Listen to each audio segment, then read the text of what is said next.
encuentra. El gobierno de Daniel Noboa está buscando competitividad. Equivocado, un país que tiene... Nos dice que la democracia puede perder. A diferencia de Nicaragua. De enfrentar los problemas de impunidad es la del fiscal general. La Alianza del Pacífico se presenta también como una oportunidad para el...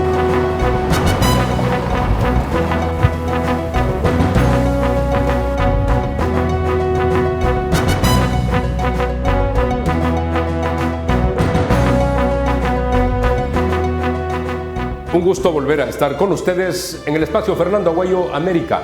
Cordiales saludos a quienes nos ven a través de la señal de Mega TV en la Florida, Estados Unidos, por Vito TV en el Ecuador y por OnePlus TV en el Ecuador y en el mundo. Hoy tenemos como invitado al ingeniero Cesarrón. Él fue asambleísta, ha sido ministro de Estado. Hoy está con nosotros para realizar un análisis sobre lo que fue el debate presidencial en el Ecuador. El 9 de febrero hay elecciones generales en nuestro país, presidenciales y también para la Asamblea Nacional. Gracias por estar con nosotros, ingeniero. Usted tiene una gran experiencia en el ámbito político. ¿Cómo puede calificar este debate del Ecuador? ¿Fue un debate o apenas una posibilidad para que conozcan a 16 candidatos que son los que van a ir a las urnas el día 9 de febrero? 16 candidatos en el Ecuador. Gracias, Fernando. Un gusto enorme estar aquí, como siempre. Primero debo empezar diciendo que es una barbaridad que en nuestro país haya 16 candidatos. Y eso nos lleva a cumplir con la ley electoral, que establece que el debate presidencial es de carácter obligatorio. Y entonces, ¿cómo hace debatir a 16 candidatos? Casi es imposible, a tal punto que se tuvo que dividir en dos franjas de 8 y 8 candidatos. En un tiempo de 90 segundos, que tenían de intervención máxima la principal intervención. Es decir, en minuto y medio, el candidato tenía que decir todo lo que va a hacer en economía, en seguridad, etc. Y después unas repreguntas de algunos candidatos, de acuerdo al sorteo, donde podían poner énfasis o cuestionar algún tema específico de la intervención. Esto no es un debate. Esto no es un debate.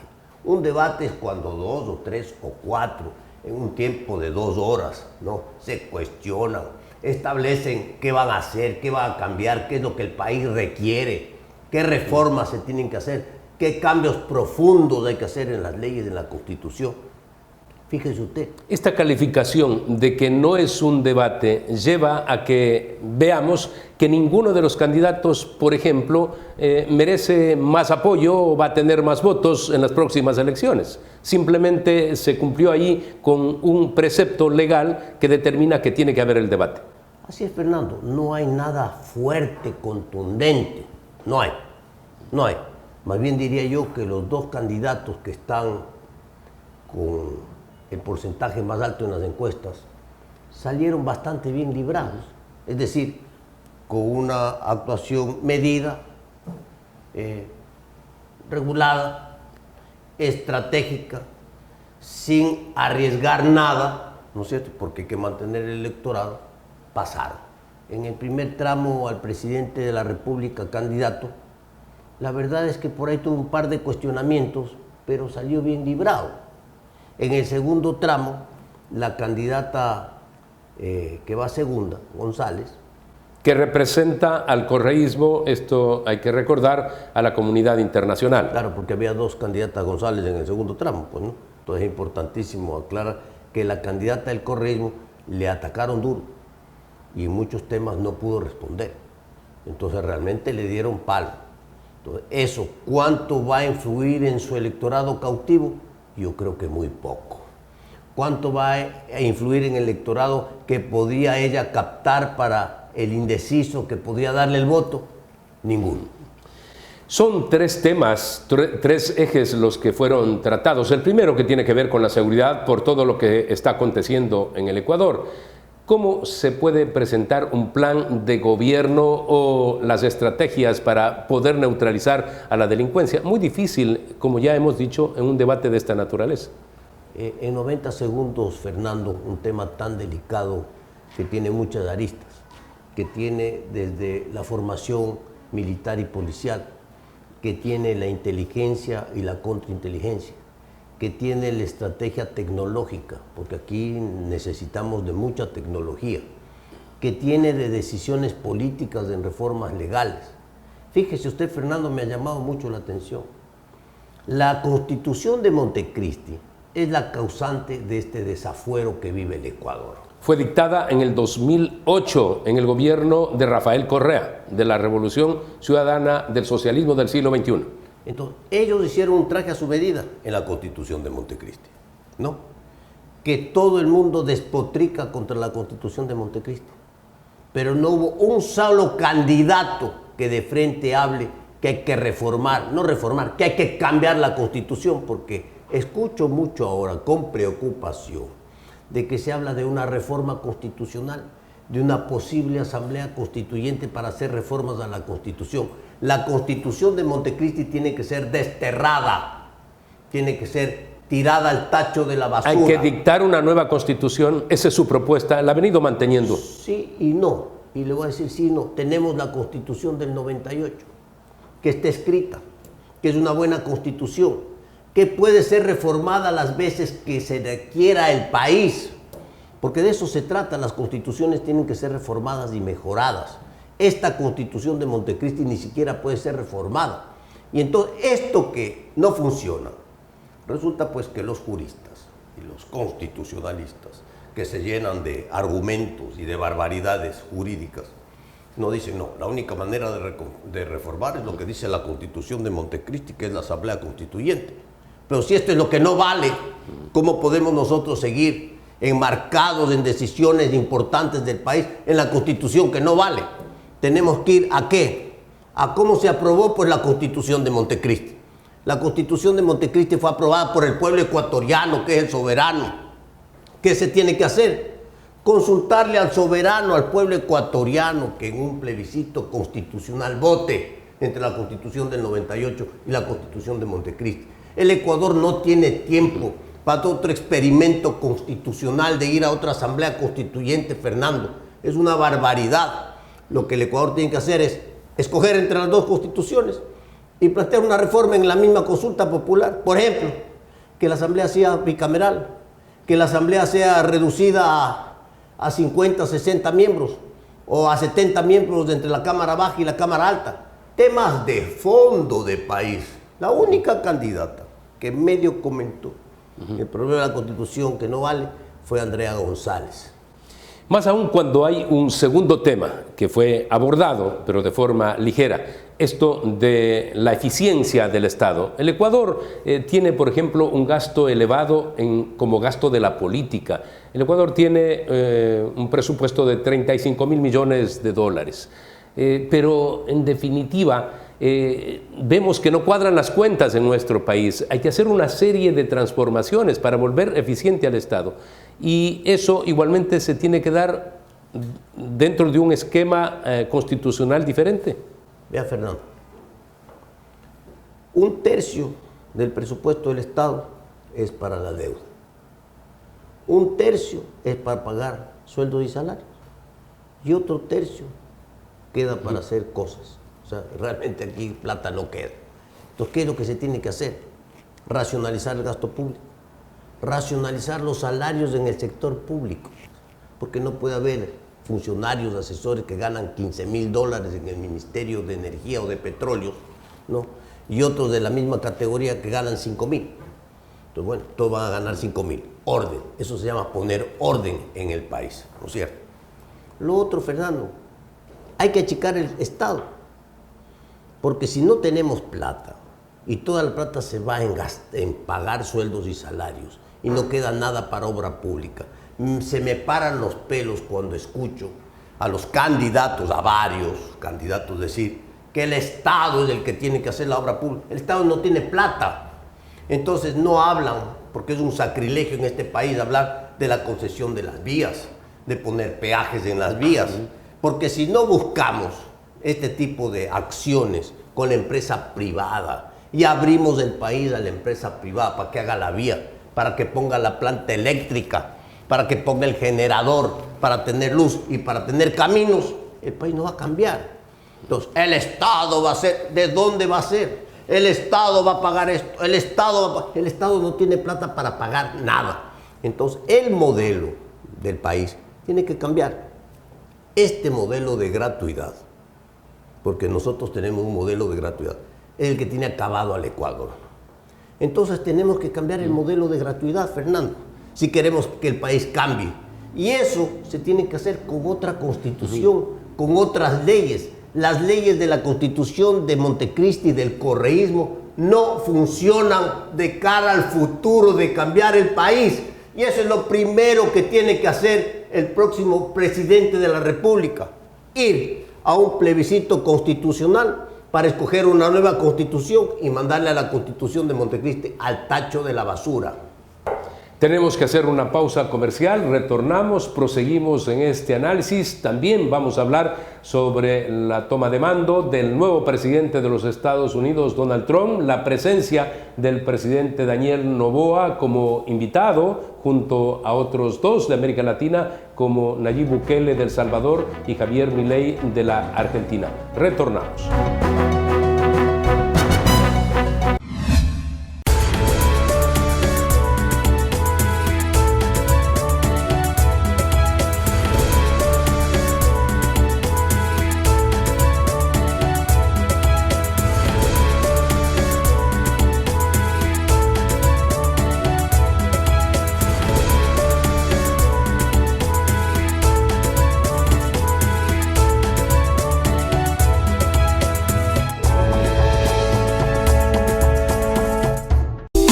Verde Fruit, el camino para acercar los productos de América Latina a los Estados Unidos.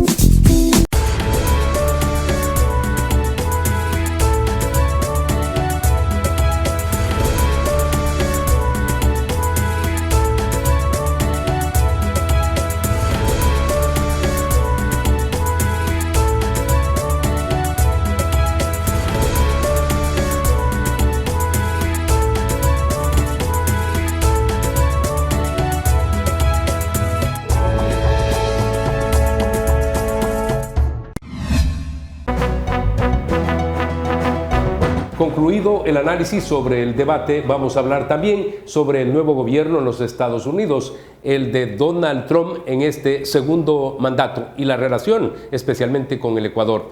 Ingeniero, en la tercera parte del debate se habló del tema económico, producción y trabajo, y es ahí en donde tenemos que encontrar una posibilidad de relación mayor a través de un tratado de libre comercio con los Estados Unidos, que lo tiene Chile, que lo tiene Perú, que lo tiene Colombia, lo tienen los centroamericanos, pero nosotros no. Fernando, tengo que empezar diciendo que el Ecuador en los 10, 11 años del correísmo se aisló del mundo.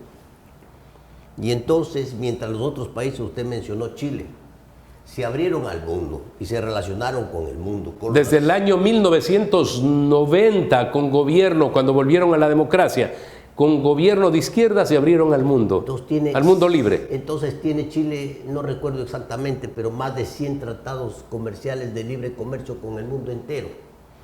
Ahí es pues que venden Chile al mundo y que abren a Chile al mundo. El Ecuador ni siquiera tiene un tratado de libre comercio con los Estados Unidos, que sí lo tienen nuestros vecinos, Perú y Colombia. Y entonces el Ecuador, aislado del mundo durante 10 años, hoy quiere retomar temas urgentes, atrasados, muy atrasados, como el Asia-Pacífico, pero no hemos podido entrar porque México nos tiene vetados por esta relación complicada que tenemos con México. Entonces, ¿a quién tenemos que llegar? Al mercado más grande del mundo. ¿Cuál es el mercado más grande del mundo? Estados Unidos. ¿Cuál es el segundo mercado más grande del mundo? Europa. El Ecuador tiene que relacionarse con Estados Unidos y la Unión Europea. Y por la cercanía con los Estados Unidos, nosotros tenemos que buscar un acuerdo comercial que permita a los productos ecuatorianos entrar a los Estados Unidos. El momento que tenemos dinámica económica, inversiones, producción, exportaciones, entonces va a haber crecimiento económico, va a haber generación de empleo, va a haber riqueza en el país, va a haber inversiones, porque si el Ecuador es claro, tiene seguridad jurídica, tiene buenas leyes, leyes a favor de la inversión, leyes amigables al sector productivo que es el que genera trabajo, Los Estados Unidos y los inversionistas norteamericanos y europeos y asiáticos también van a venir al Ecuador. El momento que usted se pone de espaldas al mundo, no viene nadie, como ha pasado en estos últimos años, que no viene nadie. Es un ejemplo de democracia emergente, dijo el secretario de Estado norteamericano Marco Rubio, y hay potencialidades para estrechar esas relaciones con el Ecuador, señaló. Hay que aprovechar todo esto y por eso la trascendencia y la importancia de que haya ido a la toma de mando el presidente Daniel Noboa. Así que hay que buscar ese tratado de libre comercio lo antes posible. De acuerdo, Fernando. ¿Cuántos presidentes latinoamericanos han sido invitados a la transmisión del mando a la posesión del presidente Trump? Es que además, históricamente, no invitan a presidentes vigentes a la toma de mando de mandatarios en Estados Unidos. Y en esta ocasión invita a 3. Uno de ellos, el presidente del Ecuador. Entonces, mire usted esa deferencia tan especial de Estados Unidos al Ecuador. Eso hay que aprovecharlo con el ministro Rubio, que tiene gran simpatía por el Ecuador, y con el presidente Trump, que también tiene gran simpatía con el Ecuador. Entonces, esta relación hay que construirla, pero hay que construirla con claridad, pues, con leyes claras. Las leyes que tenemos ahora, Fernando, no favorecen a la inversión. No tienen claridad de ninguna manera que permita, pues, dentro de este estatismo disfrazado que tenemos aquí con la Constitución de Montecristi, no permiten esa claridad para que venga el inversionista extranjero.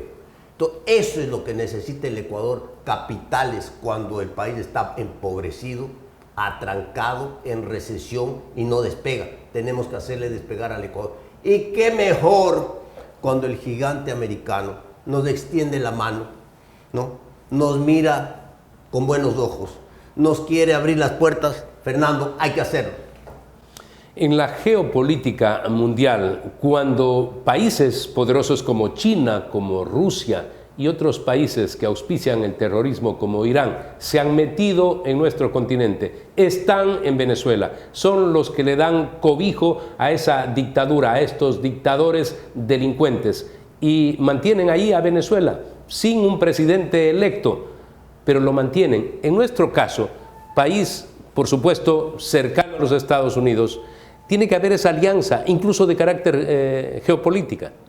Totalmente, pues, Fernando, te ha tocado algo que es fundamental. Qué bueno que la gente se acuerde. ¿Quién mantiene a los regímenes de Cuba, Nicaragua y Venezuela? ¿Quién mantiene todas estas fuerzas del mal, no es cierto? Venezuela es algo, pero que no tiene nombre. ¿Cómo va a ser posible que un presidente electo por el voto popular no pueda posesionarse? Porque no hay manera de sacar a una dictadura cobijada por las fuerzas del mal. Entonces, ¿qué es lo que tiene que hacer Venezuela? ¿O qué tiene que hacer el mundo democrático a favor de Venezuela? Devolverle la libertad, devolverle la democracia, de entregarle el poder a quien fue elegido democráticamente por el pueblo venezolano. Eso todavía no se ha terminado el capítulo de Venezuela. Ahí están riéndose porque son vivísimos. Están riéndose porque hicieron trampa y les salió bien la trampa, ¿no es cierto? Pero las trampas un día, tarde o temprano, caen en el hueco y son atrapados. Entonces, eso es lo que va a ocurrir tarde o temprano en Venezuela. Venezuela va a ser libre porque se merece ser libre y necesita una oportunidad para salir adelante. Entonces, estas comparaciones en el propio continente, con los vecinos cercanos, son las que nos tienen que hacer abrir los ojos a los ecuatorianos, de donde no debemos caminar, a dónde no debemos ir y cuál es el camino que debemos escoger. Más aún cuando esta potencia nos está abriendo las puertas y nos está tendiendo un puente para iniciar una relación constructiva que va a permitir el desarrollo del Ecuador. La trascendencia de estas reflexiones, porque estamos a las puertas de un proceso electoral que será el 9 de febrero. No podemos caer en los errores de ciudadanos que posteriormente, si antes fueron libres, no saben cómo volver a hacerlo. Eso es lo que está pasando en Venezuela con 25 años de dictadura chavista. Vamos a hacer una pausa, retornamos.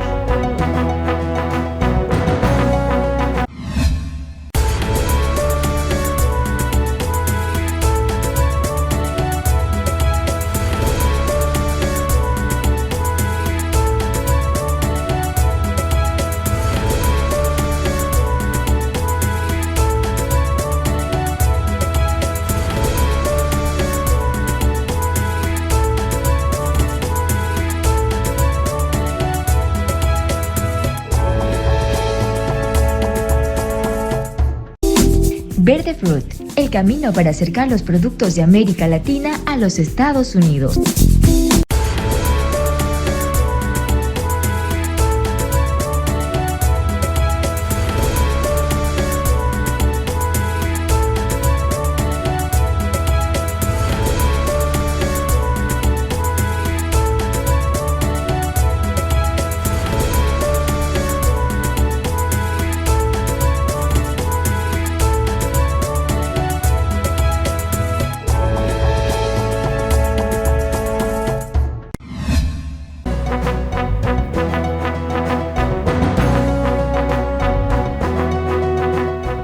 El Ecuador es un país que tiene riqueza natural, que bien administrado puede estar entre los primeros. Es un país pequeño, ubicado geográficamente quizá en uno de los puntos más estratégicos como es la línea equinoccial, estamos en la mitad del mundo. Pero ingeniero, no podemos equivocarnos los ecuatorianos, tenemos que construir un futuro y el futuro se construye a través de buenas decisiones. Por ejemplo, el día que tienes que votar, el día que vas a elegir a quién va a gobernar tu país. Así es, Fernando. Las cartas están sobre la mesa. Ayer se ha terminado el debate político, debate entre comillas, quizás ha sido una presentación de candidatos para que la gente sepa quiénes son. Yo algunos ni los conocía y fíjese usted que yo ando en la jugada. No es que ando por ahí. Yo ando en la es jugada. Un hombre con experiencia política. Conozco, pues, nosotros, conozco bastante. Pero algunos no los conocía. Por primera vez les he escuchado la voz el día de ayer. Entonces, fíjese usted, ha sido una presentación como a veces se hace debutar en sociedad a las quinceañeras. Ayer algunos debutaron en sociedad política. Y entonces hay que votar bien. No podemos seguir con las novelerías. Cuando escucho a los candidatos izquierdistas decir de que el Estado va a hacer todo, y todos sabemos que el Estado no tiene plata, que no lo puede hacer, entonces definitivamente tiene que haber un criterio de apertura ¿a quién? A la inversión, al sector privado, nacional y extranjero, para que venga a ayudar, que venga a contribuir, que venga a invertir para que el país desarrolle, cambie, para que se pongan las industrias. Fernando, cuando usted construye una carretera, una autopista, da trabajo. Cuando usted pone una fábrica nueva, da trabajo. Cuando usted tiene actividades productivas y siembra y hace crecer la agricultura, da trabajo. Entonces, eso es lo que necesitamos en el Ecuador. Impulsar la economía a través de la inversión para generar trabajo. Y a través de las exportaciones y de las divisas, generar riqueza. Y en el otro lado, pagar impuestos para que el país siga desarrollándose. Esta es una ecuación sencilla. Vote bien, no vote con el estómago, no vote por las novelerías, no vote porque es guapa o porque es guapo. Vote porque tiene ideas, como el que está claro para seguir adelante y sacar al país adelante. Además, usted habla de la inversión, esta necesaria extranjera, inversión nacional, pero todo esto dentro de un marco de seguridad. Pero cuando un gobierno capta el poder general y tiene el legislativo y también maneja el judicial, entonces no se puede crear ese marco jurídico que permita, que entusiasme a inversionistas que pretendan venir de afuera. Entonces son las cosas que tienen que cambiar en el Ecuador. ¿Quién va a Venezuela a invertir? Ya vemos cómo se maneja ese país. En Cuba, ahí invierten en la parte turística, pero ese país empobrecido hasta no poder más. Es una tristeza ir a Cuba, ¿no? Ver cómo se empobreció en todos los años de la revolución, donde ni siquiera las casas... 66 años de revolución, 66 años de dictadura. Escúcheme, Fernando, donde ni siquiera las casas que se cogió el gobierno de las familias, porque eran propiedades privadas, ¿no? Ni siquiera en 66 años les han podido dar una manito de gato y de pintura, o han podido cambiar... Quedaron ancladas en el tiempo, no, esas casas. Y claro, se pudrió la puerta, se pudrió la ventana, y no han sido capaces de cambiar la ventana o la puerta. Esa es Cuba. A eso queremos llevarle al Ecuador, por esta lucha fratricida, ideológica, que ya no funciona en el mundo. Lo que tenemos es que poner orden en el país, tener leyes claras, absolutamente claras, para que la política tenga pesos y contrapesos, para que haya mayorías y para que haya oposición, para que todos puedan participar en la política, pero que nadie ostente todos los plenos poderes y haga lo que le dé la gana. La Constitución de Montecristi es hiperpresidencialista. Por eso el país está como está, porque hicieron un traje a la medida para el señor Correa. Y el señor Correa hizo todo lo que hemos visto que ha pasado en el Ecuador y que sigue pasando después de 8 años que ya dejó de ser presidente. Eso no puede continuar, Fernando. El Ecuador tiene que entrar en razón. El próximo presidente tiene que llenarse de valor, ganar las elecciones y llamar a un plebiscito constitucional para desterrar la Constitución de Montecristi, para escoger la Constitución del 98, regresar a los 3 poderes, ¿no? Reformar el legislativo para que tengan 2 cámaras, porque la tradición del Ecuador es bicameral. De las 19 constituciones que tiene el Ecuador, 13 son bicamerales, 13 de 19. Ya tuvimos experiencia en historia. Además, para que haya pues ese control político cruzado entre la Cámara Baja y la Cámara Alta, para que no ocurra lo que ha ocurrido en estos 40 años de democracia, donde lo que ocurrió con el correísmo antes fue los desafueros de los partidos políticos que amarraban y ponían a las autoridades que ellos querían. Entonces la Cámara Baja trae la nominación del Ejecutivo, etcétera, las ternas, pero la que designa es la Cámara Alta o devuelve las ternas. Eso se llama control político cruzado dentro de la propia legislatura para que se terminen los nombramientos a dedo de los funcionarios. Entonces, Fernando... Como hemos visto en los últimos días en los Estados Unidos, a los nominados fueron confirmados por el Senado, por comités especializados, prácticamente les toman un examen y les exponen lo que han investigado de toda su vida. Pero eso es lo que anhelaríamos que acontezca en el Ecuador. Fernando, los sacuden así, los ponen de cabeza y los sacuden a ver qué cae. Entonces, si no cae nada, venga. Eso no existe en el Ecuador. No existe una elección en segunda vuelta. Entonces, ¿qué va a pasar ahora? Y vamos a tener una elección de diputados en la segunda vuelta, de asambleístas, que es lo que usted propone. Claro, diputados en segunda vuelta, para que haya esas mayorías fuertes y esa oposición fuerte, Fernando, para que se termine pues este secuestro del poder, porque aquí en la primera vuelta ya está elegido el Congreso y ahora va a haber ya no 137 sino 151 y recién en la segunda vuelta se elige presidente. Cuando el nuevo presidente se elige, ya está secuestrado y está amarrado aquí. Ya está amarrado aquí la asamblea para presionar o para ejecutar al presidente de la República. Eso tiene que terminarse en el Ecuador. Y entonces los candidatos que fueron ayer a su presentación a debutar en sociedad política, ninguno habló de estos temas, que estos son los temas de fondo que el país tiene que cambiar. Si no se cambia la Constitución de Montecristi, el Ecuador no tiene futuro. Ingeniero, muchas gracias por haber estado con nosotros aquí en nuestro espacio de opinión. Hemos hecho un breve análisis sobre lo que fue este debate presidencial en el Ecuador. Hemos hecho referencia también a la necesidad de que nuestro país se una más a los Estados Unidos cuando nos dan la oportunidad, como nos han brindado ahora con el presidente Donald Trump, el que podamos tener asesoramiento, cooperación para la lucha en contra de la delincuencia y por sobre todo que podamos fomentar la producción. Es así como se crea riqueza y se puede reducir los niveles de pobreza. Amigos, recuerden ustedes que la próxima semana tienen una cita en Fernando Aguayo América a través de Mega TV en la Florida, Estados Unidos, por Vito TV en el Ecuador y por OnePlus TV en el Ecuador y en el mundo.